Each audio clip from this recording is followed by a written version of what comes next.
company didn't even know if they still made them, so I had to prove a point.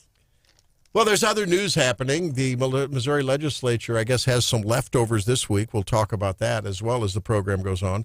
And Governor Parsons signed that bill defunding Planned Parenthood, even though they're not doing abortions. If they were to start doing abortions again, depending on if this initiative petition vote count comes out against life, then I guess they would not get funded according to this law. But I imagine there'll be some litigation on that. Yeah, there'll be some litigation on that. And the Northern Lights were active. I saw some pictures from across the area. We were not here. We were about an hour southeast of Nashville. I am distraught over this. Same. Because, I make a lot of jokes about being an old lady, right? I go to bed early. Yeah. I know. It's no longer funny because I missed out on the Northern Lights. No, did you? Because my old butt was in bed at 9:30. Oh, no. And I woke up the next morning and I'm scrolling through Facebook and I see all the beautiful pictures that everyone took. And the FOMO that I felt in that moment was unmatched. And they kind of teased us because they said, oh, you're going to be able to see him Saturday, maybe even Sunday night. We go out Saturday, nothing. We go out Sunday, and on Twitter, they're like, yeah, things have changed. You're not going to see it. Friday night was your one and only chance. And if you were like Hannah, feeling, in your grandma era, laying in bed, I was down in Branson, and we had a really long day, and so I also missed them, and I feel terrible. Were the crowds big at Sliver Dollar City? Not too bad. Not bad? What? Sliver Dollar City, that's what I call it. On purpose. Don't forget either that we got a couple of great guests. As usual, Scott Faughn will be joining us at 7:08 to lament the Cardinals. I guess, John, they salvaged one yesterday, right? I think so. Anyway, I think they salvaged one game out of the bucket yesterday. But previously, I think they'd won, was it Friday or Saturday? 8 in a row they'd lost to the Milwaukee Brewers. I mean, it's just abysmal. We're going to have to start following, I don't know. Hannah, what are we going to do? We're going to have to start reporting on the Kansas City Royals, I think, a little bit more. I hope not, right, John? I don't know. And then... Yep. Yeah, not good. And then Chris Estes will join us at 7:35. Why? Because we talked about it a little bit last week, but this little tiff between I guess one of the commissioners, John, and then Chris Estes, who's of course the Cole County assessor, about he didn't get certified on his plan to validate his assessments, right? So the whole story is kind of confusing. Yeah. So we'll get his take on that. And ask him what would he do if Bill Eigel had his way. And no, I guess Bill Eigel isn't about real property assessments. He's about personal property, right? Would Bill Eigel know what to do if he got his way? No. Fair point. So I was driving and busy with, it was Sammy, our youngest 30th birthday on Saturday. So we were celebrating that. The son-in-law, 2 days before, her husband, she announces that she's pregnant with her first baby with the little reveal thing that her sister, they did some kind of like a popper thing that spewed out pink stuff.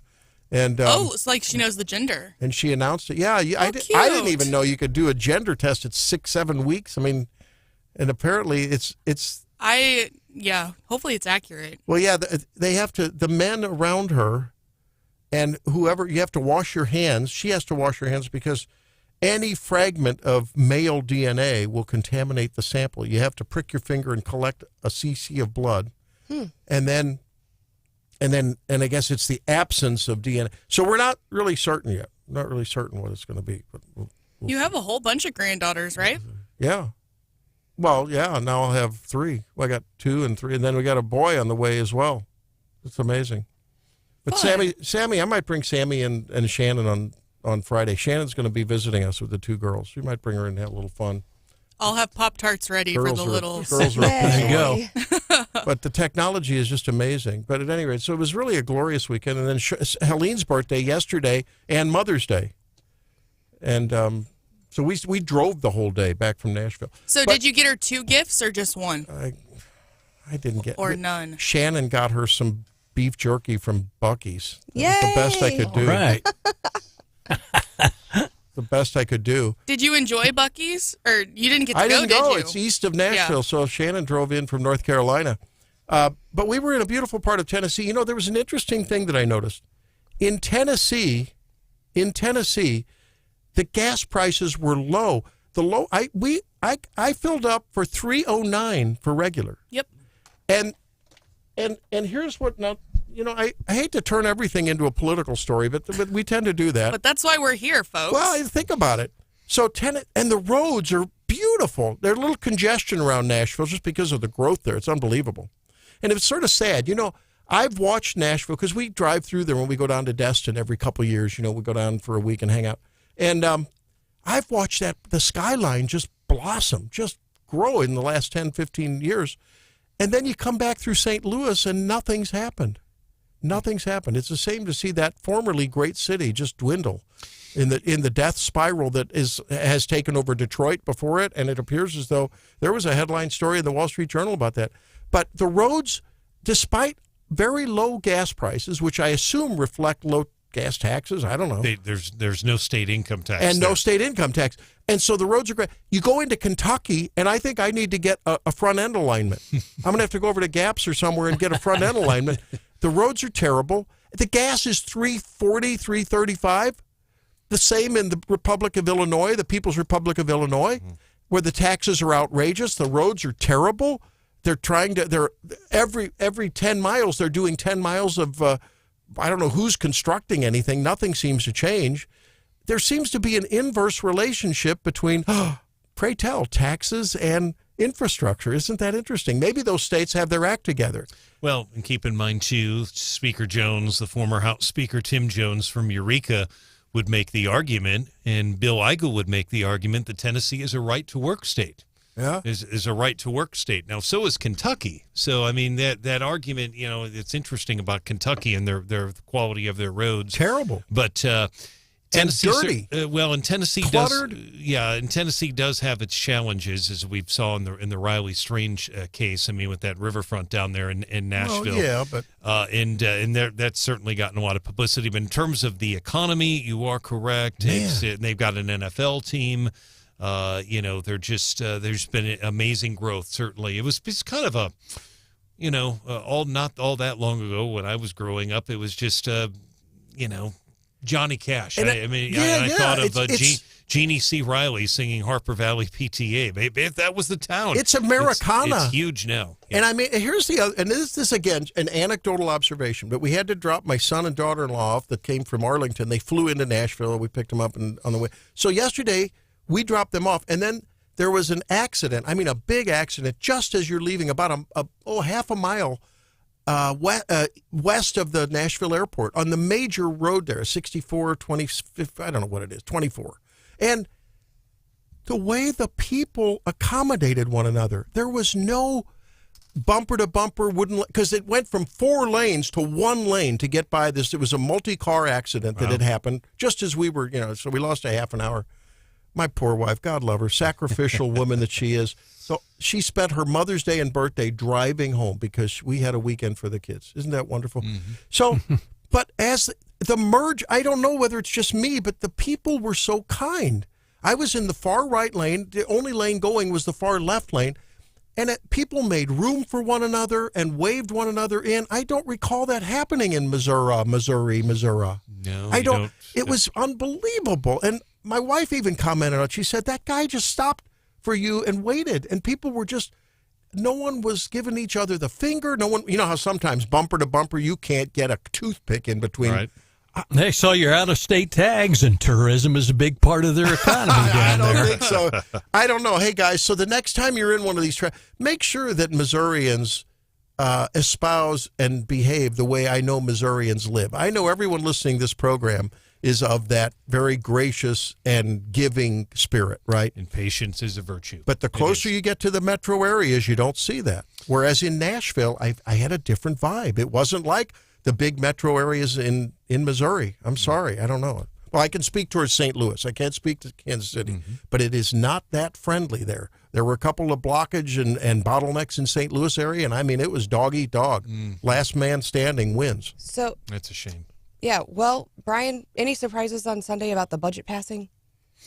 On the weekend, over the weekend? I think the big thing to me is at least to me, is the state employee pay raise. I mean, in terms of the immediate impact on our listening audience, that's the biggest thing that I hear from state employees. It's not so much guns and Amen. abortion, it's state employee pay. And there was an interesting thing, John and Stephanie, that Speaker Plocker said that you won't hear Rudy Veit say, you certainly won't hear Bernskatter say, and you won't hear Dave Griffith say. But Speaker Plocker, he emphasized they saved $1.5 billion, and no question about that. And they also, saved money for an emergency. But he really talked up the fact that they've reduced the state employee numbers to about 47,000. And you're not going to hear Mike Bernskatter and the others say that, John. They're just not going to. But I thought that was the big thing. It's 3.2%, not as big as we saw a year ago, but nonetheless pretty big.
Well, it's time for the Daily DC Rundown, and the Trump trials resume, Stephanie. They're saying Michael Cohen is a star witness, but I don't know about star witness, but he's really critical. I mean, they haven't really been able to link these payments and link Trump's knowledge and tie all of the pieces together. They had Stormy Daniels. She basically said about the payments, I don't know what anything about whether Trump knew about it or not and how much knowledge he had.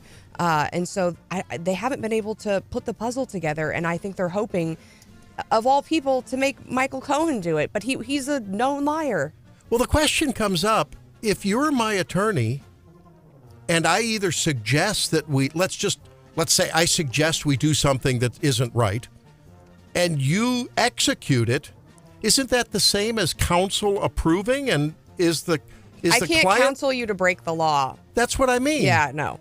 So how is this going to work out? Well, we're going to find out, I guess. It just even if they convince the jury that Donald Trump told me to do it, but Cohen's I did it. Already been in trouble. I don't understand. It's going to be messy, Yeah. and I think we're going to get down into the details and find out really what went on here. He's a circus, that guy. Well, and I am nervous for Trump because, of course, he's under this gag order, and he comes out and does his little stump speech before every day. He's gonna we expect him to do that, but he's gonna have a hard time keeping his mouth shut on this one. Yeah. And so the judge has said, you've already violated the gag order 9 times. Please, don't do it again. You could be jailed. And this one, I'm worried about Trump in that I think he's gonna struggle. He's gonna have a lot he wants to say. Now we're only expecting 3 days of trial this week because we're normally going to take Wednesday off. So we'll be in Monday, Tuesday, and then Thursday, because I believe Friday is the Barron graduation that the judge approved Trump leaving for. So they haven't really said, but I think a lot of folks are anticipating that Michael Cohen could be on for all 3 days. And then, and a lot of the testimony thus far has been kind of boring. You've had bookkeepers and paperwork people. And so other than other than Stormy Daniels, it's been kind of relatively boring. And so this one's going to be one to watch. A porn star, a felon fixer, and a tainted judge. Man, this is like a novel that needs to be written. Oh, wait, it's happening in real time. Yeah. I think for a lot of people, if you watch Cohen, he's like a mirror image of Donald Trump, full of himself and never at a loss for words. So it could be pretty entertaining. Not someone I would really want to put on the witness stand. Well, we have a lot of court issues beyond just Trump this week. The bribery and extortion trial of Bob Menendez actually starts today. His wife was also Nadine. She was also charged. She's going to be tried separately, but he's pled not guilty. He's going to be tried alongside 2 of his business cohorts. So we will hopefully get more details. And I just the facts that we know so far, I haven't been following very closely, but when the indictments dropped, we read that. I mean, it just seems how do you plead not guilty to this? Caught I don't know. red-handed. Yeah, so we'll see on that one. Or gold-handed. Yeah, and then also we expect the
Man. Oh, no.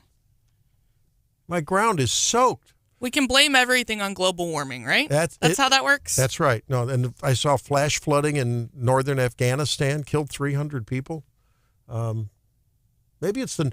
Did I see it? I thought I saw a text. Like, remember when there was the earthquake and that someone tried to blame that on global warming? Someone I saw, I didn't pull up the tweet, but I saw as I was rummaging through them, someone actually, I think maybe they were joking, tried to imply that the solar flare had something to do with... I mean, as a... Not a cause of global warming, but a result of it. It's crazy. These global warming worshipers are unbelievable. I do think we need to call Tony Lupo or somebody and explain why suddenly we can see I do think I don't understand the science. I tried to read up on it and I'm very confused about this whole storm and why suddenly we could all see it. I know there were lots of people in my feed who were really mad who had paid for a vacation to go see the Northern Lights and now we all got to experience the same thing. So yeah, I mean, it's weird. It's weird. And there were a lot of conspiracy theories out there. I can't put the science together, but I'm not a scientist. And on Friday, I had really only heard one or two people talking about this. And a certain family member, who I will not throw under the bus on air, was like, yeah, I heard it's not really going to be visible where we're at. It's not really going to be a big deal.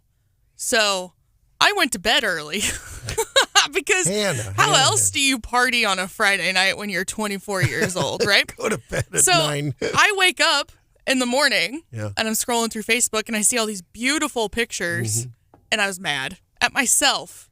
But then I saw that the family member who told me it wasn't going to be anything stayed up and got to see it. And then I was extra bitter.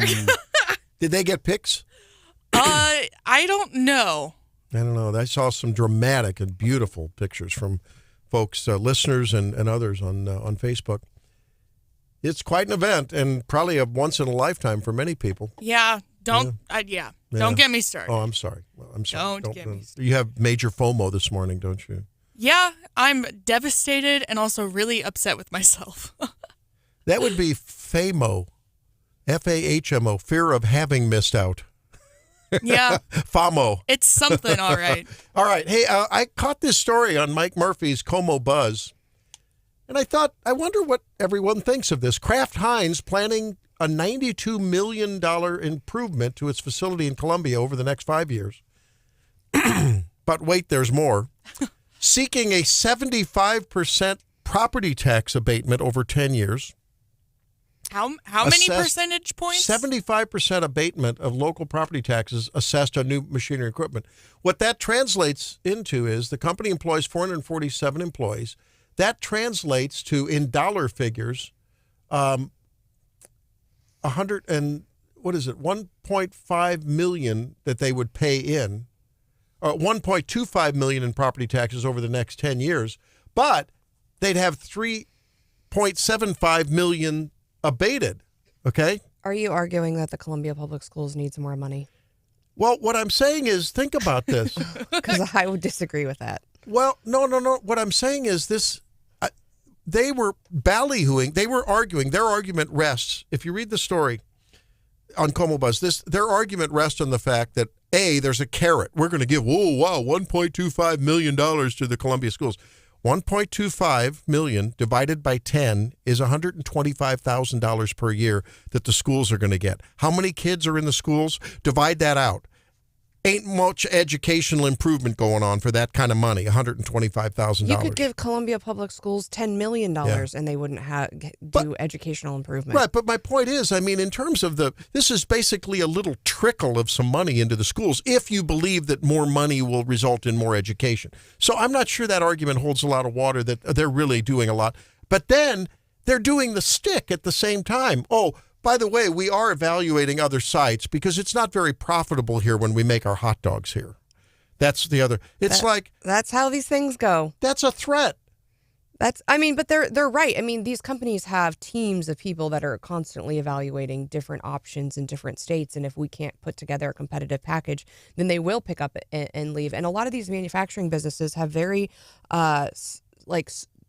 very few levers at which they can change the bottom line, if that makes sense. So sometimes I know that this article talks a lot about energy. I work with a lot of companies who, need to get that energy cost down. There are other, and taxes are another one. And so you see, I think Reddy's involved here. I think the state's been involved. But this isn't the only company that is asking for this. I think the article notes that the same kind of Chapter 100 program, they've used it before there at Kraft Heinz, they've used it at Aurora Organic, they've used it at American Outdoor Brand, Swift Foods, Equipment Share. And so this is a common tool used by the local governments to try to attract these projects. No. I would say, too, I think that's interesting, but I think it's a necessary tool of engagement here. I have great friends who work at least 2 or 3 of these places. I recognize the names of the organizations that have developed. This is called a Chapter 100 program. It's a state deal where the state, the municipality or whatever, buys the land and then leases it back. There's something going on there to save on money.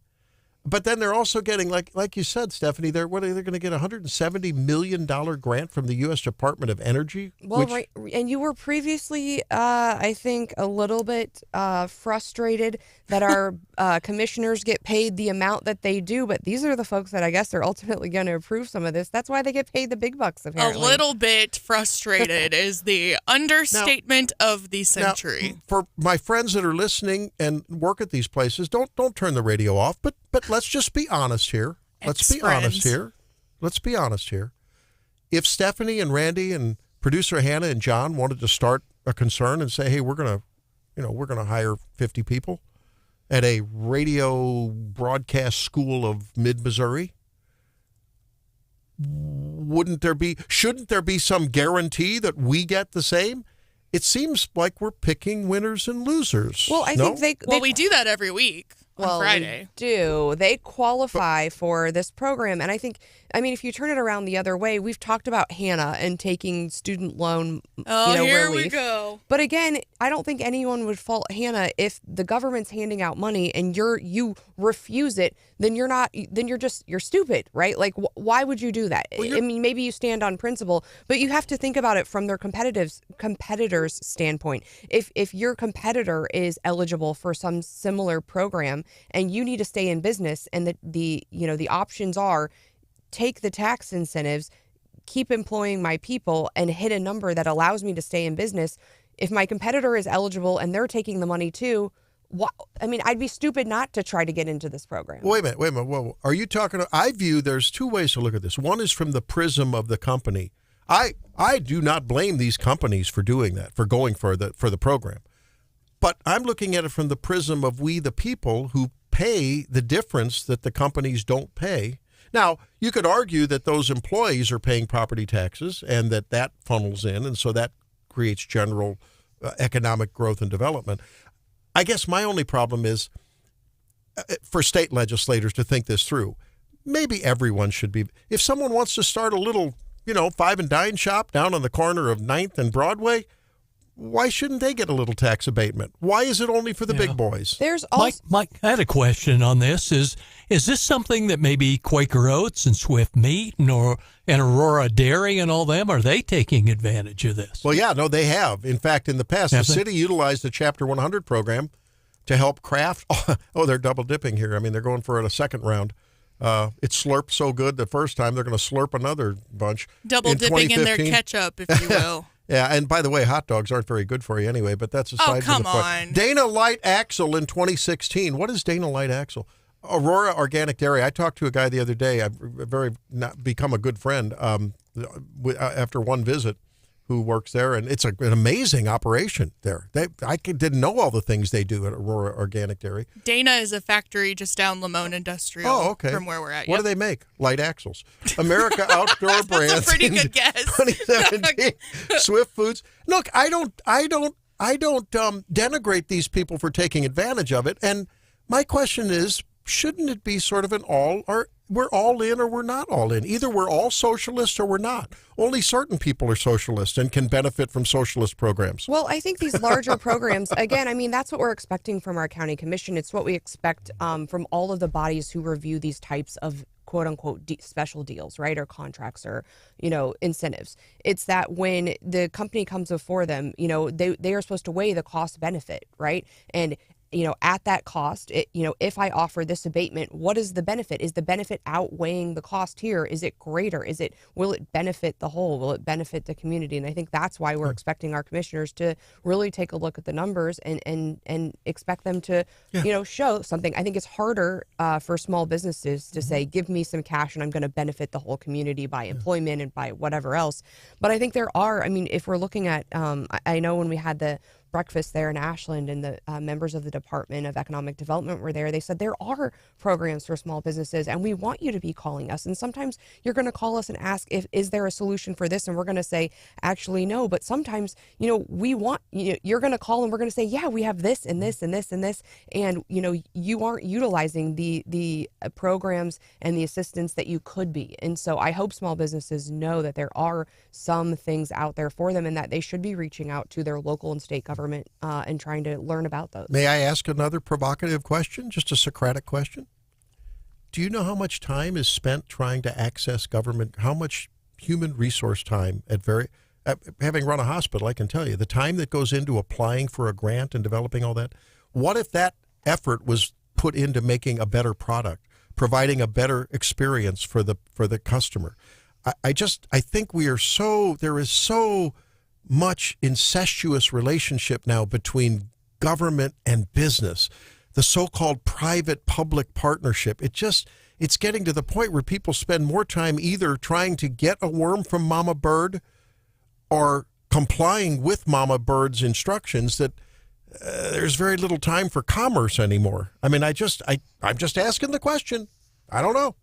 I'd like to know what are they doing in Tennessee? Does Nashville have an aggressive incentive program? They may, and maybe that's the key to success. You should have asked him when you were there. Well, I wasn't there. Someone told me don't go down there to Broadway on the Strip because it's like Mardi Gras. I wasn't going to take my kids and grandkids there. This is pretty standard with the, Steph, you can relate. This is pretty standard with these tax abatement things. When we saw the Strikers complex, the glorified bowling alley and gaming center went in Jefferson City. They got a tax abatement on redoing the old bowling alley in the capital city. And we've seen this sort of with the retail side of it, with the tax increment financing zones where they can charge a higher sales tax there. So this isn't that out of the ordinary, is it? No, it's used all over and it's used pretty widely. And I think it's actually supported by both Republicans and Democrats. Well, when you're on the UTA party, yeah. As a useful, give me a break. As a useful tool. If I never heard, I think on my Twitter I started a debate about words that no longer mean anything, that they're overused. That would be on my list. But no, I think if we want to compete with other states like Tennessee, we have to look at these types of options. And I think, right. As far as public-private partnerships,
from Stephanie Bell. You have some advice on what not to do. on what not to do. So I'm sitting at brunch yesterday with my mother-in-law. Normally I would be in church, and I think a lot of people were actually in church, and I get a call on my phone, and I'm thinking, why is someone calling me during church on a Sunday morning? And they leave a voicemail, and I thought, that's really weird. I go back to look at it, and it is someone I don't know. Of course. And I think, Hannah, do you have this? I do. Here it is. Hello, Mike Carter here. Happy Mother's Day to all the wonderful women who raised and loved us. To my wonderful mother, Kay, my amazing wife, Holly, and all the mothers of Missouri. Thank you, and God bless you. We would not. So I don't even know who Mike Carter is. Apparently he lives in Wentzville. He's running for Secretary of State. No, he's running for a statewide office. Oh.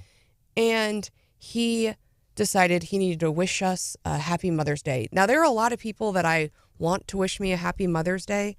A political candidate is not one of them. And if you do feel like you want to wish someone a happy Mother's Day, you've got Twitter. But like, seriously, I mean, I don't want anyone to call me on the phone at all, period, ever. But a robocall on a Sunday for Mother's Day, what? When I see that Mike Carter is a judge in the city of Wentzville and New Melly. Great. On his LinkedIn. And it looks like he has a show. Great. He should get a political advisor. Now, it also says he's a past senior lecturer of marketing, University of Missouri. Maybe he needs to go back and take a class. Great. That's probably not what I'd recommend for marketing. Well, I put this on Twitter, and I was not the only person who received this call and not the only person that was pretty hot over it. Well, and other political figures had sent out, was it a text message? A text message. I think, and I think people, I think it was a text message. I think it was Josh Hawley. Someone said, I got a text message from Josh Hawley that I didn't appreciate on Mother's Day. Political candidates, you don't need to wish people a happy Mother's Day. Just, no. You can recognize your own mother. You can say you're thankful for mothers, but don't bombard my phone when I'm trying to either be at church or be with my family. Well, that's interesting. Is that more gratuitous than wishing everyone a happy Veterans Day or happy Memorial Day or, veterans, celebrating them? Is that being gratuitous too? You're not taking a group of people and you're celebrating their contribution to the society and the world. I bet he doesn't do that on Father's Day. Oh. That sounds like the Josh challenge. It's the Stephanie and Josh throwdown. We'll see come Father's Day. I just think it's interrupting someone else's day to get attention for yourself. And I think you should avoid it. Interesting. Let's see what Scott Faughn thinks.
victory, Scott, first of all?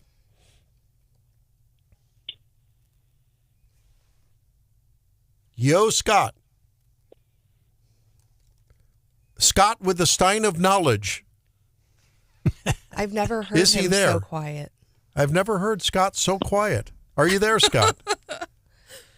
What happened to Scott? I've done everything correctly. Okay, well, Scott's not there. He was speechless at a Cardinal victory. He doesn't know what to say.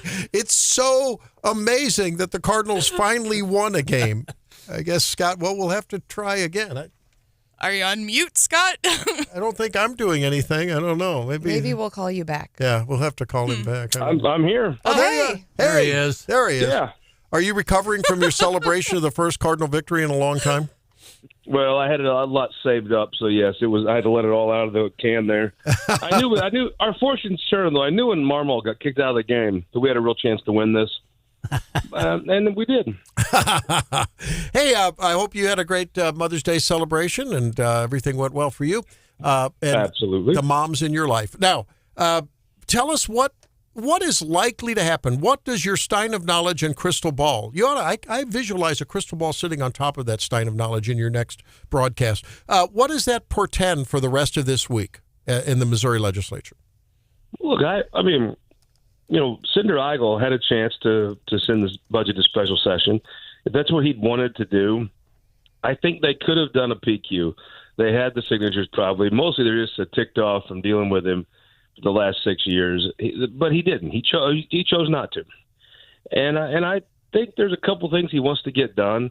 So you'll be able to tell the tale today. It'll all come full circle. You know, I told you last week that they did that 2 weeks ago. They did that 40-hour filibuster. They were very proud of it, and they come out with this list of demands they had, and everybody in Senate leadership was like, "We gave them nothing. We gave them absolutely nothing." And I think you saw last week that they gave them absolutely nothing. They passed the budget. They passed the FRA. They actually moved several other pieces of legislation. You know, not everything can be a $4 billion healthcare tax that funds all rural Missouri's healthcare. But there was a lot of other bills, and, you know, maybe not important in the grand scheme as that, but important to a lot of folks. So it was almost like a normal week where you got the budget done and you moved some other bills. So I think you'll be able to tell right off the bat. This would be my prediction for today. The IP reform will come up. Senator O'Loughlin was on my show Sunday and said that's what they're going to go to. They go in today, I think, at 2, maybe noon, something like that. Here's what I think happens. There's a Senate bill out there that you can't change, but there's a House bill that you could amend.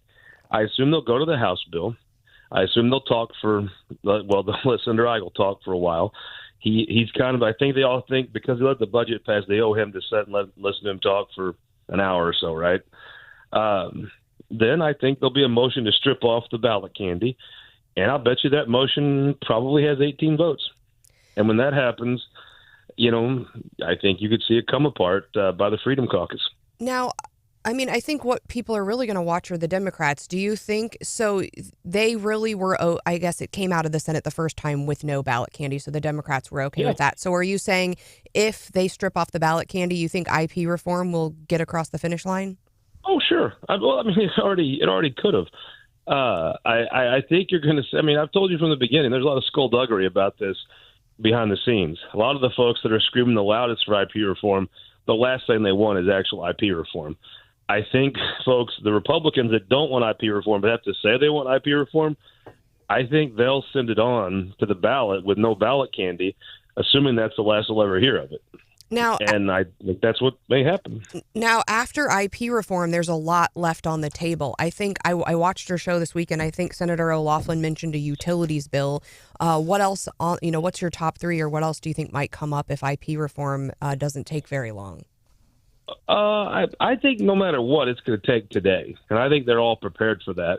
The biggest thing that would actually matter, the utility bill is essentially a rural Missouri utility bill of rights. It is a great piece of legislation if you live on a gravel road. It does a lot of utilities, like everything, is modernized so much with computers. It basically does a lot of cleanup language, but the main thing is it expands and puts some folks in regulatory places and mandates that they're actually from rural Missouri, which is a tremendous idea. It's going to do a lot more for you than most of this other stuff that they say is going to help rural Missouri. This would actually be a huge thing for rural Missouri. After that, you got a lot of stuff that's in the House already that could be just taken up and passed. You have a great rural jobs program that would be. I mean, can you imagine the legislature with a supermajority of Republicans, and the supermajority of that supermajority being rural Republicans, actually doing something for rural Missouri? It could be the first time ever. It's an exciting day. We'll see if they actually care enough. Usually they don't. Usually, as you know, Stephanie, they spend their whole time obsessed with St. Louis and do nothing for rural Missouri. This year, they could be a little different. And then you've got a bunch. I mean, I guess here's the thing. If you're a member of the swamp, you call it sludge. If you're just a guy that comes up here and tries to do good things for his community, you'd call it legislation that matters a lot to folks in Winona, Missouri, Worth County, Missouri, Pineville, stuff like that. So there's that. But I'd say the biggest thing is that utility bill. Scott Faughn joins us on Wake Up Mid-Missouri this morning. Yeah, Scott, the budget bill heads to the governor now, and I think of some of the Wake Up family members who listen to our coverage on this get a little confused because the governor all along in his State of the State address had more money in the budget than these guys put in it. But statutorily, he can't go back and add that stuff in, can he? Well, I think, I mean, let's be honest. What happened with this budget was the House took advantage of Senator Eigel. Senator Eigel laid out, a bunch of very broad, vague things he wanted in the budget. In the House, they didn't want to spend a lot of the money. So that it ended up, in order to avoid going to special session, the Senate kind of capitulated to the House. Well, the House funded Medicaid till maybe Halloween. The Senate made them fund Medicaid till about Martin Luther King Jr. Day. So the state's Medicaid program is it's not even logical. There's no way you could run the Medicaid program on the money that's passed. And the governor, everybody knew it. Now, the House members, they sort of live in a little bit of a dream world. Most of them have not ran large organizations. And so I have no doubt the governor's going to call at some point. He'll have to call special session. He said he's not going to leave it for his successor. Now, if I'm Governor Parson, I don't want anybody back here till those primaries are over. But after the primaries are over, maybe concurrent with or with veto session, you're going to, it's just the math isn't there. It'd be like saying the Zimmers are going to pay their electric bill, but they're only going to budget to pay it till January for a fiscal year that ends in June. Well, Wake Up in Missouri ain't going to be heard much on Valentine's Day. That's kind of what they've done with Medicaid. And I guess it was all about meeting some silly, fictitious number the House come up with that they wanted to spend. And it had nothing to do with what it cost to run the state. That budget is, I'm not going to say it's ridiculous, but essentially in order to get there, you had to just decimate something. And Medicaid was the biggest thing you could decimate that the Republicans were willing to do, so they did. Scott Faughn is our guest. He is the publisher of Missouri Times. $51.7 billion budget, billion with a B. State employees will receive a 3.2% pay raise. Scott, if you look at the House, not a whole lot of hearings this week, fiscal review, things like that, but I think there is a pretty big bill that's going to be discussed and probably voted on today. Lincoln Huff will present it to the Missouri House Budget Committee. One sentence, but very important, it extends the expiration dates for ground ambulance, nursing facility, Medicaid, managed care organizations, basically these federal reimbursement allowances. It's a big bill. Do you expect any hang up there?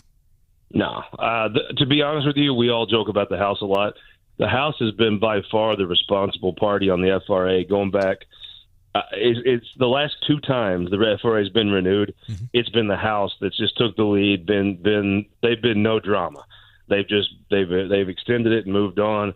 I think Cody Smith deserves a big pat on the back, a lot of credit. He's been quite a statesman about how he's went about the FRA. In the Senate, they've used it and they played games with it and screwed with it. In the House, they've been very responsible how they've dealt with it. I think that he'll present the bill in budget. I think it'll pass out, no problem. I think they'll definitely get that done and put up. And I think the FRA is kind of hay that's in the barn already. When it got through the Senate, the House has a record of being, well, just adults about the FRA. It's a huge bill. Thank you, Scott. What are your predictions as far as whether either one of the chambers just goes home early? Well, you got to, going home early is a tricky thing. Like, there's two clocks that are in play now. One is the actual Gregorian calendar or whatever that says what day it is. The other is the legislative clock. So if you'll recall last year, they went home a day early, but in reality, the legislative clock was on Tuesday. So they play with that because a bill has to sit on the calendar for a day, or they have to have unanimous consent in the Senate. So you may see Monday held open so they can read bills in and what have you. I think, to be honest with you, you're going to know that by about 3-4 o'clock today. You're going to know what kind of week it's going to be. If I had to guess, there is not the votes to PQ the Democrats in favor of Senator Eigel's demands on IP reform. I think what there is certainly 18 votes and probably many more to pass IP reform on its own. I think the Democrats have no intention of giving in after. Let's be honest. You would not have a state budget without John Rizzo. You would not have an FRA without John Rizzo, the Senate Minority Leader. So I guess to me, I don't see Cindy Olafson. I don't see Caleb Browden on their last week attacking people who helped them pass the budget in favor of people who have attacked them for I don't know how long, 6 years now. So my gut tells me they'll go to the House bill so they can amend it. There'll be a motion at some point to strip off all the ballot candy. I think this is kind of Senator Eigel's master play. Now, after that, if it doesn't work, which I tend to think it won't work, I don't think they'll PQ the Democrats. Will Senator Eigel throw down and make them an in-session? Possibly. Very possible. I think he'll like the theatrics of it, like the narrative of it. End of the day, does everybody else go along? We'll see. I think you're seeing Nick Shore is not as enthused with just destroying his chance at being a chairman next year. I think Senator Koenig is very. I don't think you stop seeing Shore and Koenig on the floor last week complaining about the budget. Mike Moon's in for a good complaint if he can get there and feels good about it. You didn't see him doing a lot of filibustering last week because the deal was a deal. He wasn't part of the 40-hour filibuster because they did a deal, and Mike Moon, say what you really, keeps his word. So I don't think there's that many folks just excited to throw in and filibuster just to be annoying. But I don't believe you'll see the ballot candy come out of the Senate today. And when that does not happen, how does Senator Eigel take that? I actually think he'll throw a fit today, but there's a few things he'll allow to move because he's for him. And in order to get a few of his things moved, I think Cindy O'Loughlin, I don't think anyone's babying him anymore. I think Senator O'Loughlin is by far done with the theatrics. So if he gets a bill he wants, I think she'll make him let some things go that she wants. All right. Scott, a very important question for you on the heels of all this weighty stuff. Have you ever talked to a customer service agent at American Airlines at Fort Lauderdale, Florida, named Katie? I have not. Well, when I booked my first tickets from Columbia Airport to a conference we need to go to in June, I talked to Katie. And when we were done with the purchase, she asked me, "Can I ask you a question, Sir Randy? Is it Missouri or Missouri? Because I just got chewed out last week by a guy from Missouri that said it's Missouri." And she said, "I got chewed out." And I wonder if you've ever talked to Katie. A Patriot. Well, no, maybe Mark Ellinger. And I said, "Have you talked to Scott Faughn?" Well, one of the common sense Missourians. Look, if you live on a cul-de-sac, if you drive a Prius, if you're just a little more dainty, it is Missouri, and you should say Missouri. She if said you live on the plaza. She said she'd been chewed out. She said she'd been chewed out. There's a lot of very effeminate liberal activists that say Missouri. Hey, Scott. You could spot a real Missouri man. Scott, thanks so much for the conversation. We'll talk to you next week. All right, take care. Kit Bond will insist today it is coming Missouri. up. It's What's Hot with Hannah. Take care. This is Wake Up Mid-Missouri.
about Taylor Swift, okay? No, I'll talk about Taylor. Taylor Swift, once again, making headlines. Always. But late last week, her Eras tour started its Paris gig. She'd been on break for a little bit. She came back, and she has a whole new set list for the concert because, of course, she released an album a couple weeks ago. It's broken all sorts of records for the number of streams and downloads and purchases. And she added some of those songs to the Eras tour concert dates in Paris. And folks who have already attended an Eras tour concert are kind of ticked off. Oh. Because they missed out on the new stuff. Oh, give me a break. They think that just because she released new music in the middle of a tour, she shouldn't be performing it because people who paid thousands of dollars to see her in other cities didn't get the same experience. What is this, like a low price guarantee? Well, and I You get a discount on your next ticket if she didn't sing the songs of the last time? And I saw someone else kind of pull the other thing and say, how amazing is this by Taylor? Because all of these tickets were already sold. These people had already paid. She didn't need to do anything extra for them. And here she is doing a completely new thing. Well, and another new thing that she did, one of the shows that she did in Paris, was her 87th show. Oh. And if anyone knows where this is going, the one and only Travis Kelce was in attendance. Woo-hoo. Of course, his football number, Oh, 87. My goodness. Oh, boy. One of the new outfits that she revealed was a red and gold combination. Yes. And she blew Travis kisses all night during the concert. It was very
Day is one of the most special holidays I know that we celebrate in these United States. Hope it was good for you guys and your moms and all the moms out there.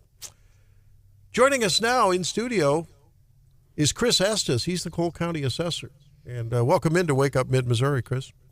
Good morning. How's everybody doing? Doing well. So I caught this story last week about, I guess, a little bit of a dispute between you and some commissioners that have a problem with the state's assessment of your assessment plan. Can you explain what the maintenance plan and the sales ratio study is, and why you didn't get a passing grade? No one. I struggle with these weeds, so maybe you can help us unpack it. Shouldn't be a problem. Every 2 years, the assessor in each county in the city of St. Louis is required to come up with a plan outlining what they're going to be doing over the next 2-year period. And this time around was I believe it was the 8th plan that I've written. And for some reason, the State Tax Commission didn't like the narrative portion of it, which is kind of strange since it was almost identical to the prior plan and almost to the prior plan before that. Then I redid the narrative a little bit, reformatted it, sent it back in, and it still didn't fit the bill. So then I asked the technology director, who is new there. I mean, this is his first time around with maintenance plans. So at the tax commission. So I asked him, what is it you need in here? He said, well, we have an MOU. We need to mention that in there. I said, okay. So if I put that in there, then we're going to be in good shape. And he said, well, yeah, we should be. So I added that portion in, and then I get another email from him saying that, well, there's not enough in there. Why don't you just put the whole plan in there? And my thought was that it was attached to the plan anyway. So I went ahead and typed the whole thing in, and then it was acceptable, which is, the state will occasionally, you'll find that they change things around. They may not accept something 1 year that they would another year. So I really don't know that there's a whole lot to it, but that's how the maintenance plan works. That's what is going on with that. As far as the sales ratio, the state has a range that assessors are supposed to stay within, which is 90% to 110% of true value. And the way they check that is with the sales ratio study. They take the sales price of a home and then compare it to the value that the assessor has. And obviously, the closer to 100%, the more accurate you are. So in the last about 2.5 years, the market has been just crazy, especially in the Jeff City area. I think it was about 8 or 10 months ago, Jeff City was the 18th hottest market in the country. And then about 2 months ago, Jeff City was the second hottest market in the country, which is just unbelievable to me. I've never seen anything like this in my entire time in Jeff City, and I think a lot of people also haven't seen it. But we had people buying houses for cash, paying well over the appraised value. And it's not just Jeff City, it's actually all through the state. So this last time around for these sales ratio studies, there's 114 counties in the city of St. Louis for a total of 115. 66 of those assessors were out of compliance with the tax commission. So this is not an isolated thing we're looking at. It's the first time for us, so it's a little bit different. Can't say that I'm real happy about it, but we're doing what we can to get things straightened around to get us back to where we always have been, up at the top. Chris, in your days as the assessor, and you've been the assessor for a long time in Cole County, and been reelected by a pretty good margin repeatedly you've bumped heads with the commission over all sorts of incidents several times and all. You know, is this degenerated into something personal between you and the commissioners? Well, I honestly am not sure. I guess if I had to take a guess, it probably is, but it's no big news that I'm not what you would call one of the good old boys. I've never been in the crowd. My family's been in the Jeff City area since back in the 1800s, but we're just working class people. And, you know, we start out where we do, and then we work our way up, and, you know, we get there by our own initiative and work. So I don't think that I was a popular person for the pick when the governor appointed me, but I was the one that the Republican Central Committee decided needed to be there. I've actually had an election in 2008, which was my first, and I've had elections in 12, 16, and 20, and been successful on all of those. And all but one of those, a group out of my own party has found somebody to run against me. So, as usual, I'm the only county elected official who has a race this year.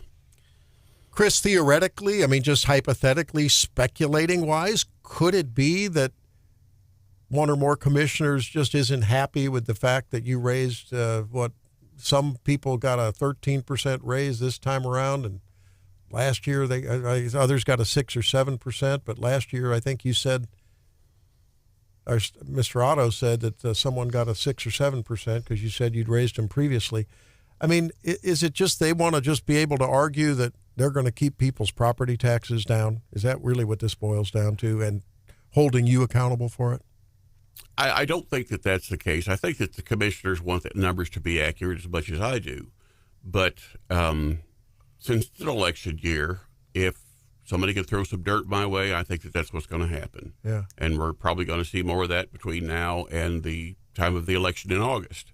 How much control do you have over the assessment process? Isn't there some kind of guidelines and formulas? I mean, it's not totally a subjective, you just go out to some open houses on a Sunday afternoon after church and, just sort of, take a look at the for sale signs and look at the ads on Zillow. I mean, there's got to be a process. And why suddenly is that process under assault when it didn't result in a sales ratio that maybe you've had success with in the past?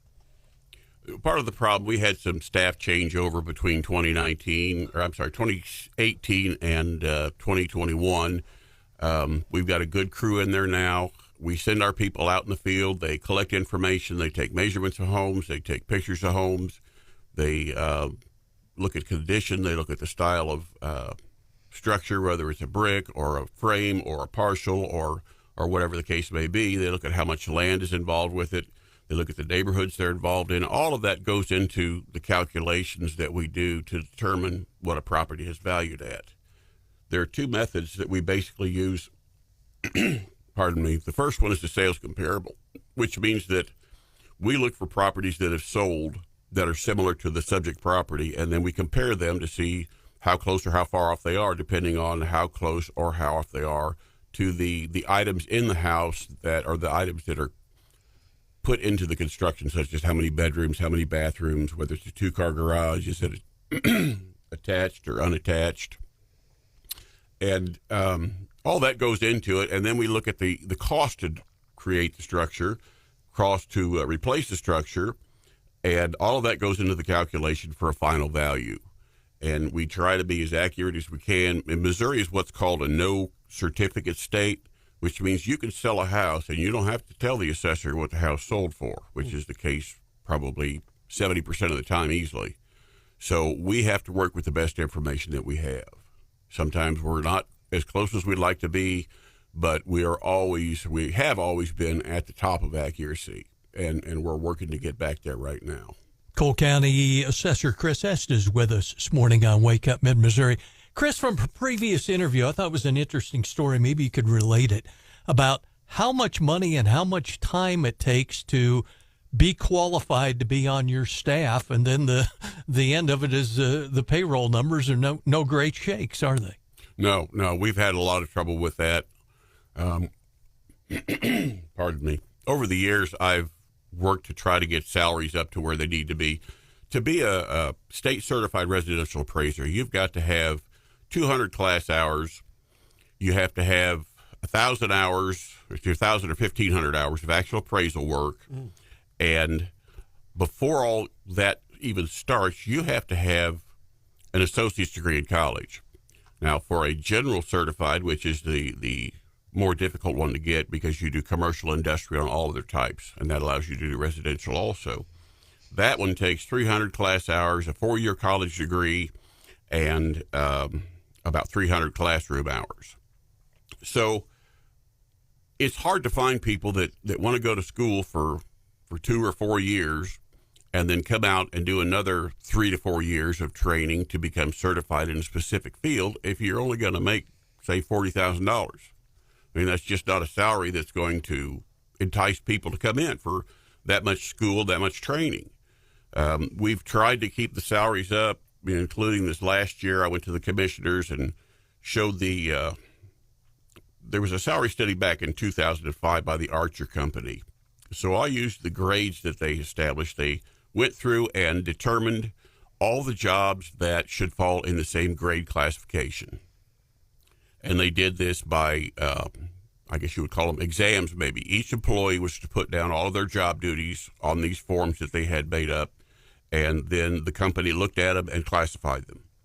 So with the grades that my employees are equal to within the county, we are easily anywhere from 5,000 to 15,000 lower than other offices for similar jobs.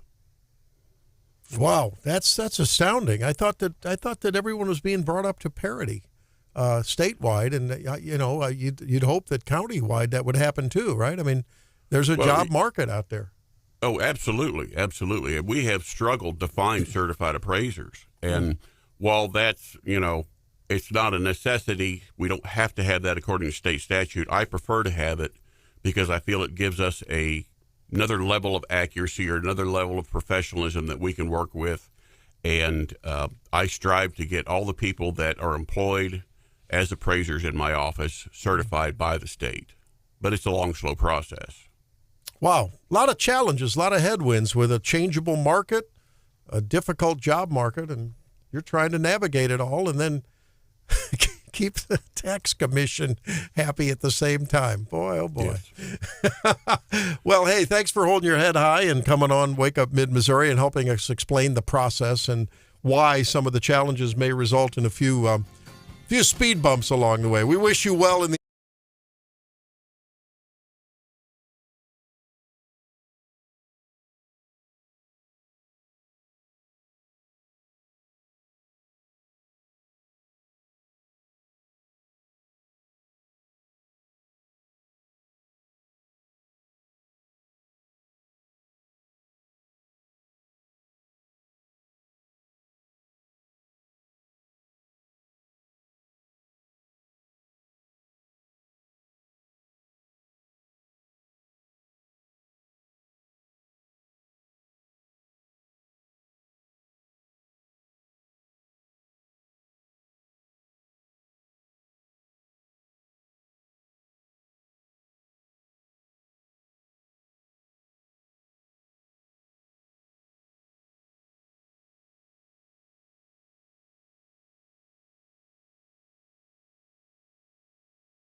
an extension cord on the roof. They followed the cord to a large sign at the front of the roof where they found 34-year-old rooftop ninja, as they dubbed her, living inside. Midland police said the woman had lived in the sign for about a year. She had a floor, small desk, a pantry of food, and even a house plant. She was not charged, but was evicted from her rooftop home and offered housing assistance, which she declined, told them she'd rather move to Missouri. We're presuming. No. In the pantry were 14 cans of sardines, 6 cans of deviled ham, 8 cans of Spam hickory barbecue flavor, 20 packets of peanut butter cheese crackers, a loaf of slightly moldy Wonder Bread, and 215 packets of Taco Bell fire sauce, along with her autographed copy of Midland resident George W. Bush's autobiography, Decision Points. Now you know the rest of what's in the sign at the grocery store. Oh my goodness! Holy cow! That's pretty smart. Yeah. And the moldy Wonder Bread. Makes you wonder what goes on behind the scoreboard at Wrigley Park. You never know. It reminds me of, have you seen the videos where folks try to see how long they can live inside Walmart before they get busted? No. What was a Tom Cruise movie where he lived in the airport terminal? Yes. No. Like they will, you know, the shelves for toilet paper and things like that? Yeah. They will kind of bury into those and go back a couple layers and build a little fort. And it's like a game to see how long you can live in there without getting caught. So like when you were a kid and built a fort in Grandpa's hayloft, kind of. Yeah, kind of. It's the terminal, John. And for Yeah, most the terminal. people, that would not be a very fun experience. No. Usually when you're stuck in the airport. Unless you had 215 packets of Taco Bell hot sauce. There you go. We're watching Michael Cohen as he's walking into court. Interesting to see what will happen there. I'm sorry, John, I stepped on your segment. I've been so anxious to share with everyone what's been going on. We won't have time now, but we can get to it after the top of the hour. But my goodness, Joe Manchin sounds like a small R Republican in an interview the other day. And then I'm getting over that. I mean, just the way he speaks, he's speaking like almost like a MAGA Trumper, almost. And then Fareed Zakaria, who's probably the most lefty guy on the planet, he's lamenting the fact that it's not working out the way I thought it was going to. I mean, there's a tremendous momentum that seems to be building. The polling is reflecting that too. There's some new polls in some of the closer states that's coming out, I think, this morning, and it's showing Nevada as plus 13 for Trump. Oh, really? In Nevada? some, Wow. I think that's what this is saying. Ooh. In some instances, I think it's wild. What was Cohen's line from his book? It was about, I know where the something I'm paraphrasing. I know where the skeletons are buried because I was the guy that buried them all. You're right. It's just crazy. And I think that I think the trials are doing the exact opposite That's of right. what they thought they were going to do in the rally. I mean, that was a 16 rally, not a 20 rally, right? No, you're right. I mean, and maybe bigger than a 16. I Yeah. mean, and when you see the excitement among the people that were there, and just the enthusiasm is just amazing. So I don't know. I'm beginning to wonder. This guy's so damn bad, it could be all of them. He's so bad, I think we're going to win them all. All across America, millions of people in so-called blue states are joining our movement based on love, intelligence, and a thing called common sense. I don't know. There's a lot of momentum. That Trump train is building.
About the prospects of a second Trump term, I think it's best to be honest about reality. I understand that polls are not always accurate, but in general, they have tended to underestimate Donald Trump's support, not overestimate it. I doubt that there are many shy Biden voters in the country. Well, that was Fareed Zakaria on his 360 CNN Sunday program. And Stephanie, he was talking about polls that were out there, but a new poll reinforces what he's talking about. And boy, he just admits it. He is scared, like so many people on the left, that Donald Trump is going to ruin this country. I can't believe it's not working out like I thought. I mean, it's MacArthur Park is melting in the rain. Is he shopping at the same grocery stores that I'm shopping at? Because, gosh, I would really love some lower prices. All right. Yeah, no, there's some polls out. I think this one's from the New York Times, Siena Research, and it is showing, I mean, huge Trump leads in states that matter, like Nevada, Trump's up 14, Arizona up 9, Georgia up 8. I mean, huge numbers in general, but really huge compared to what he had in 2020. So I think everything's moving in the right direction for Trump right now. You don't want to like kind of get a surge too early. Right. So that has me a little bit worried.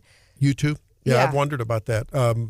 But I think the encouraging thing to try to take back this country from just the left onslaught, whether it's borders, whether it is collusion of government with tech and censoring our speech, one of the most bungled 3 years of foreign policy I think the country can remember, I'm seeing people that were, maybe Trumpers, maybe even some of the never Trumpers saying, you know what? Lesser of two evils. I know which way I'm voting. And I saw a lot of anecdotes over the weekend of just like one-off stories of people saying, look, I voted for Biden before and I'm not, who knows if they're really accurate. But I do think there are people there. And I think there are people who probably stayed home last cycle who are motivated now by their everyday lives to get out and vote. I had a really interesting experience this weekend when because we're like 90 days out from our state primary. And in Missouri, our state primary is really going to decide our statewide elections. We don't have to wait to November.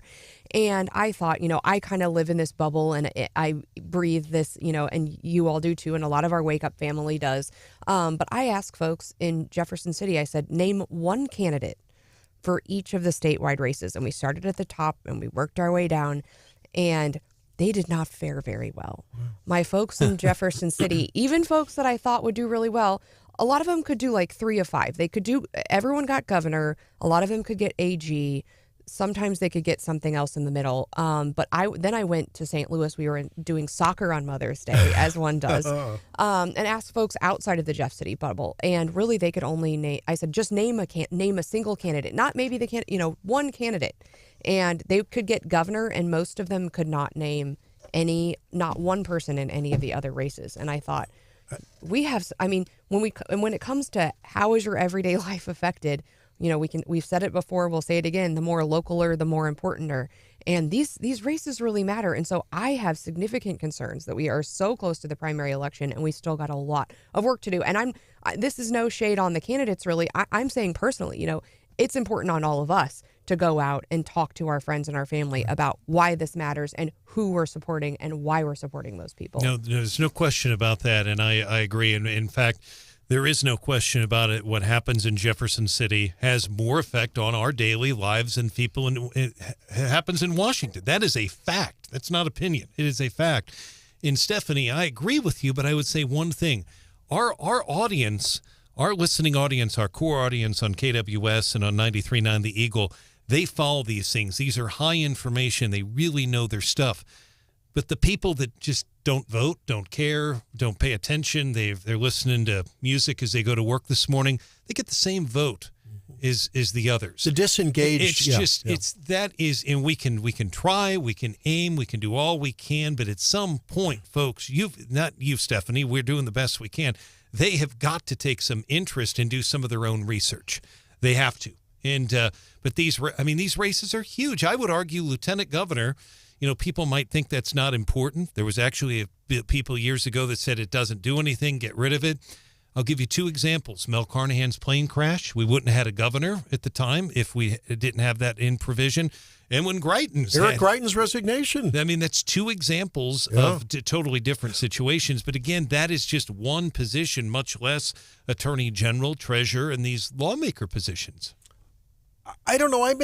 I think there's a dual importance in terms of the jurisdiction that affects our lives. And you've heard me decry how the federal you're talking how about. I lament the fact that the federal government so far away has consolidated so much power. And I guess to that, here's a little bit of what Fareed Zakaria had to say to talk about how out of touch the elite, and I mean the D.C. bubble, the New York media bubble, how out of touch they are. Listen to this. The economy has been in a robust recovery for more than 2 years now, with unemployment hitting a 54-year low in 2023 and increasing only slightly since then. But Biden is getting little credit for it. The shift here is stark. On the question of who voters trust more to deal with the economy, Trump has a 22-point lead over Biden, according to an NBC poll from January. This marks a 15-point bump for Trump compared to the same poll in 2020. Now, they keep talking, Brian, about the headline numbers. Unemployment's down. You dig into those numbers, a large number of those so-called new jobs are backfilling the jobs lost during the pandemic, which was, I mean, I think Mike Parson, among other governors, did the best job they could, given the circumstances and the mandates coming down from D.C., to try to keep our economy running here in Missouri, right? But think of the overwhelming impact that federal decision-making had. Look at the money they threw at us, and oftentimes with people that were working still got money dropped in their bank accounts. Now we're paying the price. But the out of touch, just because unemployment rate is down, just because GDP is, everyday personal economies, personal family finances are in shambles, you know? And these elitists try to make this that somehow Biden, because of some headline marquee numbers, is leading a great economy. What are they talking about? Well, if you look at Twitter, progressive Twitter, they will argue that the media has been not fair to Biden. I mean, the national media, that they don't feel like. So this I don't know who this gentleman is. I don't know what show he's on. He's CNN. Okay. He's the guy on Sunday morning. 360. Okay. Yeah, He's a globalist. He's a progressive. But and he has some pretty good guests. I've seen him now that you mention him. I wasn't sure what show it was, but the point of the matter is that it is just. Biden's still going to be tough. President Biden's going to be tough to beat for Republicans. There's no doubt about it, but it will be interesting. Yep. I understand what you're saying, but Stephanie, I think, brings up a very good point about, Stephanie, if these people can't name their state senators, their state representatives, it's both sides of the story. I mean, yes, the gas tax matters. The personal property tax matters. The state income tax matters. Where are we going to invest in infrastructure? Those kind of decisions, you're right. But oftentimes when it comes to our education, why is it that kids don't learn about history and know how many senators there are from each state? And, you've seen those things. Because they're being taught DEI and CRT. That doesn't come from the state as much as it does the feds. That's all coming because the money, the instruction and the mandates follow. Now, having had this very high-impact discussion, ladies and gentlemen, I want you to all listen up here, folks listening. We can talk about your tax rate. We can talk about your inflation. We can talk about your roads. We can talk about the border. There is a much more important story this morning, and Brian Hauswirth is reporting that. Can you play the bum bum bum? Brian, yes. The Golden Corral is planning a hiring event. Is it really going to happen, Brian? And were you there in the parking lot? I was in the parking lot yesterday, and there's still debris and wood and things like that. We joke about something like this, but I take a look at our impact and how many stories people read on our website and our Facebook page, and I got more reaction to Big Lots opening and I got more reaction to Ace Hardware coming to town in the last month than any other story I've done. So I expect this one to blow everything out of the water. But yeah, they're going to have a hiring event. They have to hire their workers, first of all. Right. A lot of the people, they moved on. I know some of them. They moved on to other jobs. The police has been closed for 16 months. They need to hire the people Thursday through Saturday. It'll be the 16th through the 18th, 10 a.m. to 3 p.m. And there's still work to do in the parking lot. They've still got a lot of, like I said, wood. They've got a lot of basically, construction equipment. That'll take some work. So I'd say weeks away at the minimum. They got to get the people hired. They're going to do interviews. Bring your resume.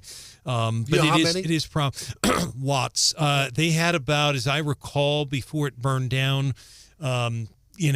around 80 people. Wow. Now, some of those were part-time. I'm going from memory. Of course, I'd go in there. Big employment. Yeah. It is, and a lot of them are part-time, but, if people are interested, part-time or full-time, they're going to be hiring.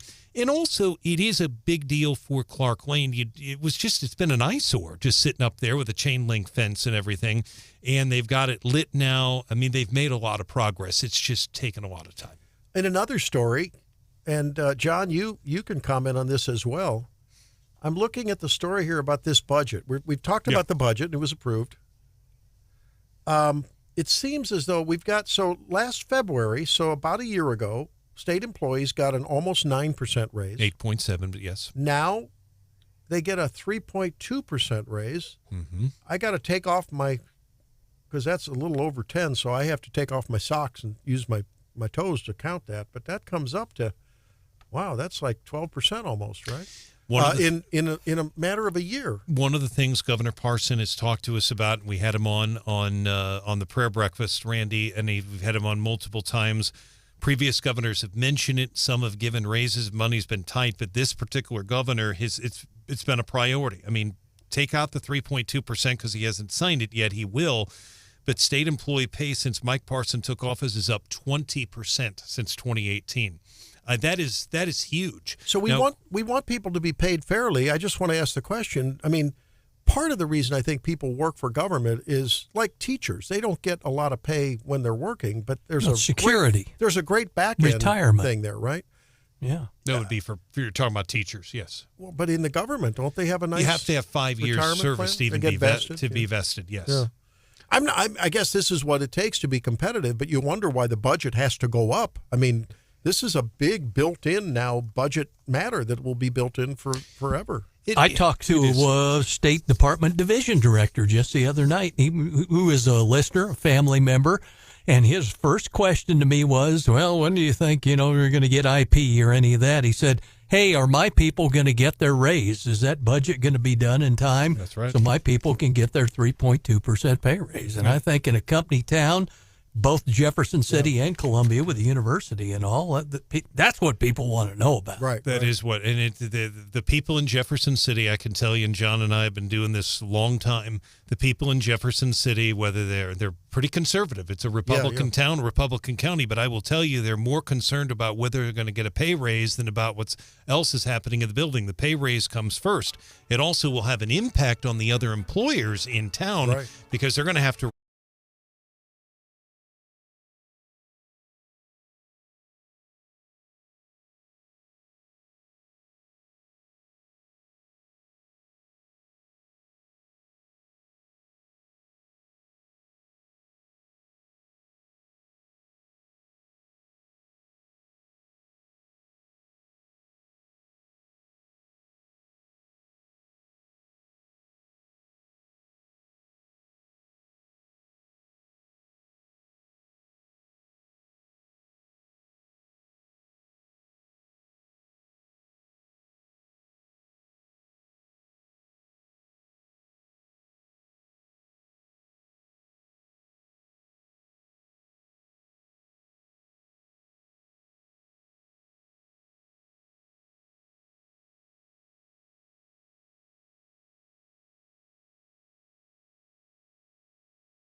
0.16%. Dow closed down 0.32%. NASDAQ closed down just 0.03%.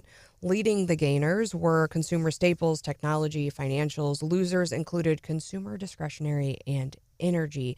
We've got a big week this week. We expect the consumer price index numbers on Wednesday, which will probably inject some more volatility into the markets. We've also got earnings reports coming in from Home Depot, Walmart, Cisco. So a lot going on this week. Now, overall, though, I think the markets have been performing fairly well. The Dow last week wrapped its 8th consecutive winning session, and last week was its best week of 2024. The other indexes, Dow and NASDAQ, they both posted their 3rd consecutive week rising. So actually not bad for the first part of this year. We've also got futures in the green so far this morning. So looking good. Well, Randy, you said you got close to Nashville this weekend, right? We did. Well, yeah. I mean, we were in the foothills of the Smokies, I think. Well, I think no one doubts the success that Nashville's had over the last little bit, and Fox is reporting this morning about Jason Aldean's thriving honky-tonk. And you said you didn't go down to any of the honky-tonk. No, we didn't. But they said at least 19 artists have now opened various honky-tonk bars. And Hannah, it's a Gen Z thing, I think. I don't get I'm going to go to the Jason Aldean bar or the Miranda Lambert bar. It doesn't appeal to me. Does it appeal to you? Well, I think the honky-tonk bars are kind of making a comeback, because my generation is reinventing things from a couple decades ago and calling it brand new, right? So, I know I have a niece in college who enjoys going to, the line dancing type of scene. So I think it's just celebs cashing in on that, maybe. And they said, according to the Tennessee Department of Tourism, the city saw 141 million visitors, spending $29 billion in just 2022. And Hannah, you're right. I think they're making a comeback. We saw the reopening here locally of 54 Country, and I think they've had just a stellar show out since they have reopened. I think that's been a big deal. And then I was also recently, I know Blake Shelton just opened a honky tonk in Las Vegas, as well as 2 of the more popular bars from Nashville have opened in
Of course, that was certainly a more tragic setting.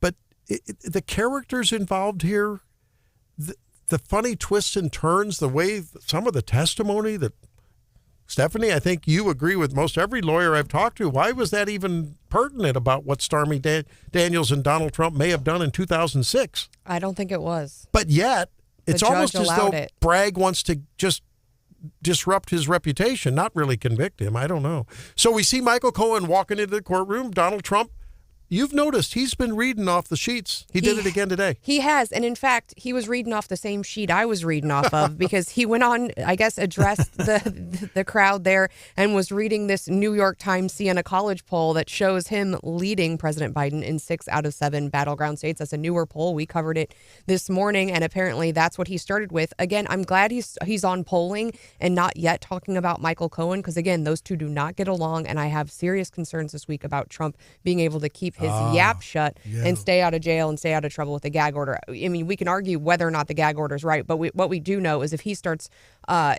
getting really, riled up and starts talking about the judge and the jury, he could get himself in trouble. Hasn't the judge even reprimanded him in court for like gestures he's making? Or I think he was also cursing under his breath. Yeah, he cursed under his breath. Yeah. So I wonder about the whole cross-examination angle, Steph, with Todd Blanche has already said early on, he's a former federal prosecutor who's on Trump's team. He was saying Cohen's out for revenge and didn't end up with a position after 2016 in the Trump administration. I think your cross-examination could be pretty entertaining. Oh, it's going to be brutal, I think. And I think they are going to hold nothing back. And this is somebody that you would not, if you were, if you had anybody else to put on the stand, you would not want to put this guy on the stand.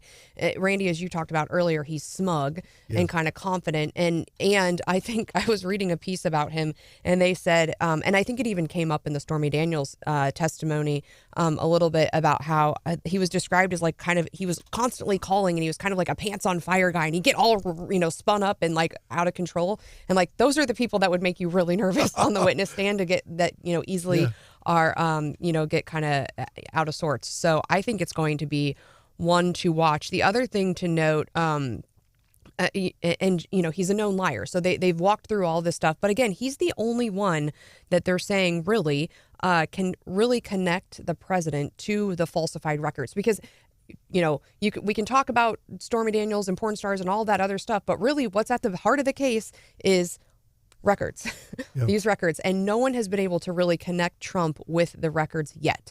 And so that's what the government's going to try to do this week with Cohen. Another interesting thing about just what we're learning this morning is Trump showed up with lawmakers this morning to court.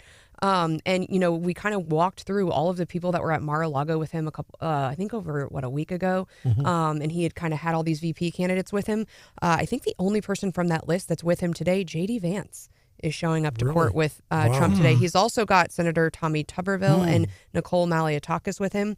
But J.D. Vance is really interesting because he was kind of on that short list. And so I think that's... And he was initially not on the Trump train. And then, he's changed. Right. Friday during the Trump trial, Madeleine Westerhout, who was his very personal executive assistant. I mean, like the lady, sounds like the lady in the next room, and she wrote a book called Off the Record, My Dream Job at the White House. And, she had to resign in disgrace. But I interviewed her after that book came out on my show. And very, very interesting. You could just tell the affection she had for Trump. Not in a weird way, but I mean, admiration, the way he was, just the way he conducted himself around the people that he encounters. The bellicose, sometimes rude and coarse Donald Trump we see is not what you hear reported in personal interactions.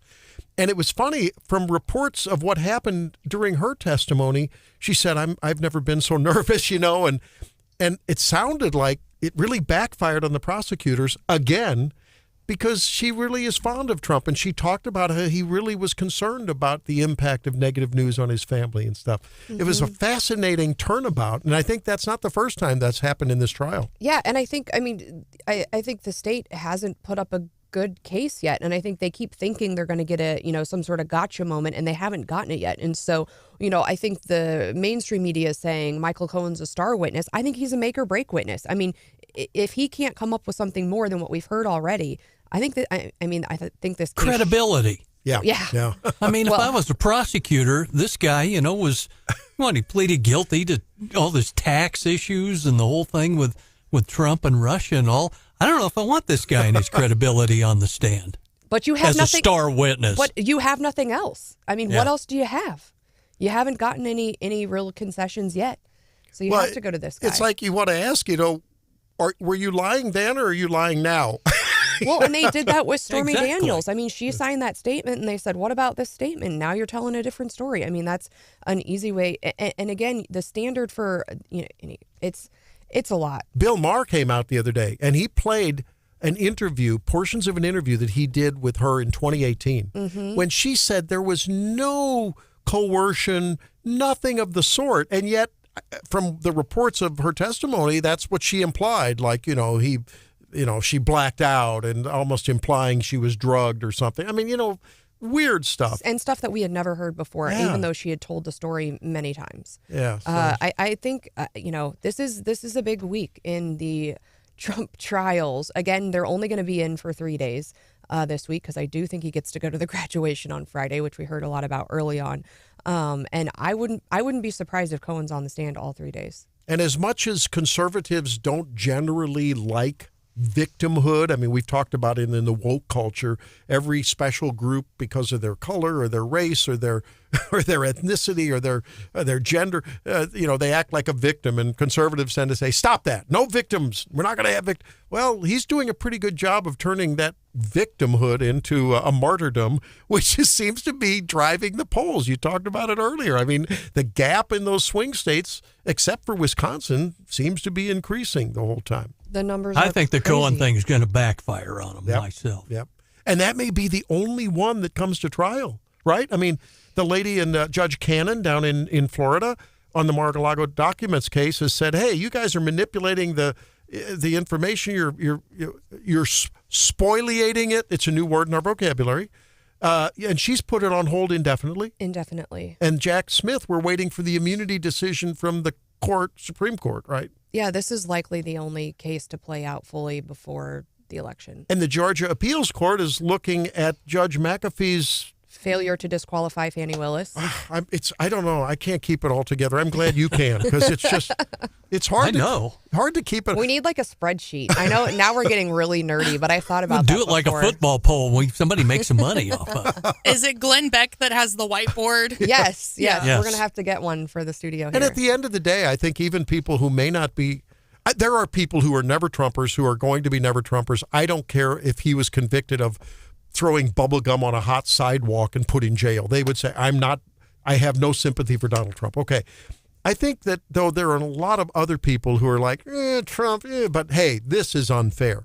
This man does not deserve this treatment, and I'm not happy about it. Well, and just like looking across the current news and comparing what he did to other people. Now, again, have an affair, write some checks to people. People are like, not what I would choose, but they maybe can look past it. Meanwhile, we've got this other trial going on for Menendez, who's like taking gold bars from foreign countries. And you don't hear hardly any, what are you more afraid of, like somebody paying a hooker? Or are you more afraid of gold bars from foreign countries? I'm more afraid of gold bars from foreign countries, honestly. Yep. And so when you compare the press and the attention and all of, everything, what people are seeing is a different system if your last name's Trump, and a whole other system for everybody else. And I think regardless of where you are, you can agree that that's unfair. Same thing for the documents. Look, Biden had documents. Look at Hillary Clinton. And then you see this thing with Trump, and he's being treated completely differently. And I think people are saying, you might not like Trump, but he should at least be treated the same as everyone else. I don't think stop and think about some of the, like-minded individuals. I mean, we haven't heard anything about people pointing back to the Clinton-Lewinsky scandal or JFK and Marilyn Monroe. It's all about Trump and Stormy Daniels. Yeah. And wasn't Hillary Clinton, as we revisit that whole saga, wasn't she warned not to destroy data, and she erased 30,000 some odd emails? Yeah. I mean, it's bad enough if you do it. And I don't know exactly when allegedly Trump in the Mar-a-Lago told his people not to do what, and allegedly this and that. But I mean, She had clear instructions. That's one of the first thing attorneys do when there's a suit, right? Is, hey, they send a letter, don't destroy anything, right? Including sticky notes and everything else. Oh, and she was using a private email, though, for her official communications. Private. And even about the documents, I mean, we've had our friend Michael Bekesha from Judicial Watch, and he's written articles about every president kind of has the sock drawer where they keep like their personal documents or whatever. And so this whole like Trump has some documents, Biden has some documents. He goes back and says, this is standard practice. So why is Trump being penalized when every other president has been able to say, yep, that's presidential, that's mine. I'm, taking that with me.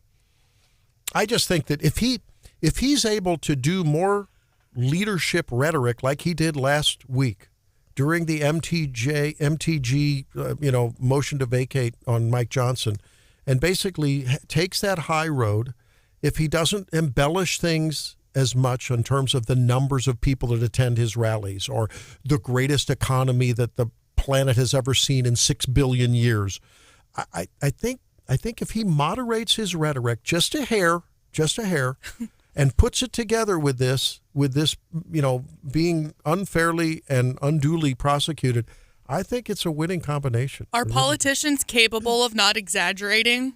I think, especially the male ones. Whoa, hey, wait a minute. Wow. Whoa. Marjorie, hello. Last time I checked, Marjorie Taylor Greene has 2 X chromosomes and a couple ovaries. Yeah. Excuse me.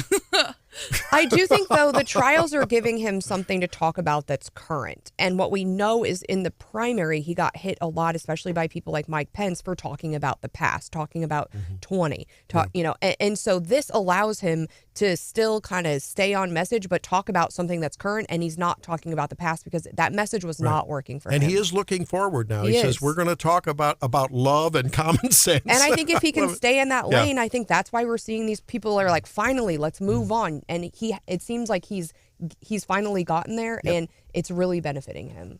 Well, on Saturday, ahead of Trump's message of love, the Tobler family found a new way to console and to soothe and to heal down near Nashville at Harmony Lane. I will share that with you when we come back. I'm a little We can nervous. hardly wait. Yeah. Yeah, we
fall of our discontent. You know what I mean, John?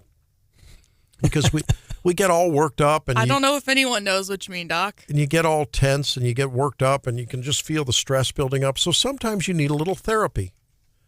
And we've heard of equine therapy, and we've heard of, I mean, when we hold our dogs and our cats, I know when Stephanie holds a dog, it just relaxes her. It soothes. Right, Stephanie? Yeah. I try not to touch dogs. Blood pressure goes down. So we're down in near Smithville, Arkansas, near the little lake community. My daughter got a... Arkansas? I thought you were in Tennessee. No, I'm Tennessee. Smithville, Okay. Tennessee. Close. Tennessee. He was so soothed, he forgot Tennessee. where he was. Well, I think, isn't there a Smith something, Arkansas? At any rate, we're down Smithville, Tennessee, VRBO down there, and looking for something to do on Saturday on Sammy's birthday, and the kids went on a scouting trip the day before, and they discovered this place called Harmony Lane. And I'm wondering if there's a place like this in mid-Missouri, because it would be a perfect thing for some business person if they're not already doing it. And it's a goat operation, and they do goat cheese and goat ice cream and goat lotion. Bought some patchouli and lemongrass lotion for my wife. I'm going to put it on someday. You ladies will love the stink. It's great. It's a great stink. And it's a wonderful smell. It's a wonderful aroma. I even enjoyed it. Can't wait. I even enjoyed it. I'll put it on maybe tomorrow, maybe the next day. And it makes your skin feel, because goat milk, for instance, is... The fat in there is easily digestible because it's smaller little flat globules, so it's easily digestible. No lactose, lactose-free.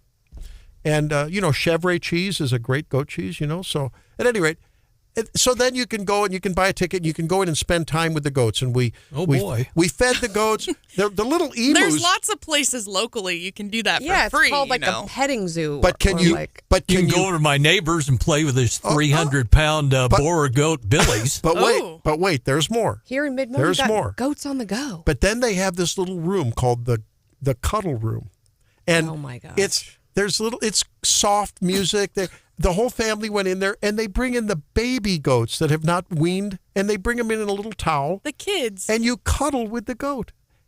You cuddle with the goat. And I really found it. My wife was I put a picture in my Mother's Day and birthday Facebook post. You're going to end up with a goat, aren't you? I want one. She's not into it. But goats act like puppies. And they're not very smart, but it's endearing. It is. They're adorable. Get the feigning goats. They're fun to mess with. I love the feigning goats. I like the goats that look like Jar Jar Binks. The Nubian goats, they got the long ears. You know Jar Jar Binks from Star Wars?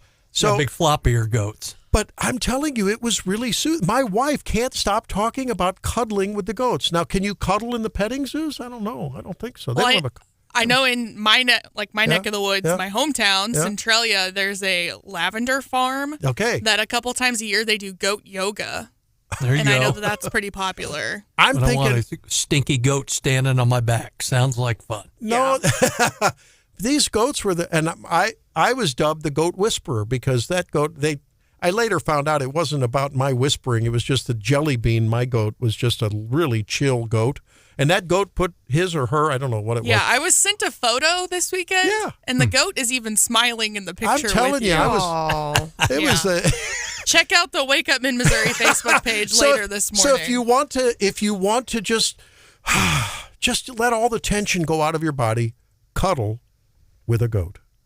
Maybe we need to bring a whole truckload of goats to the state capitol. Yeah, right. Maybe that would chill some of them out.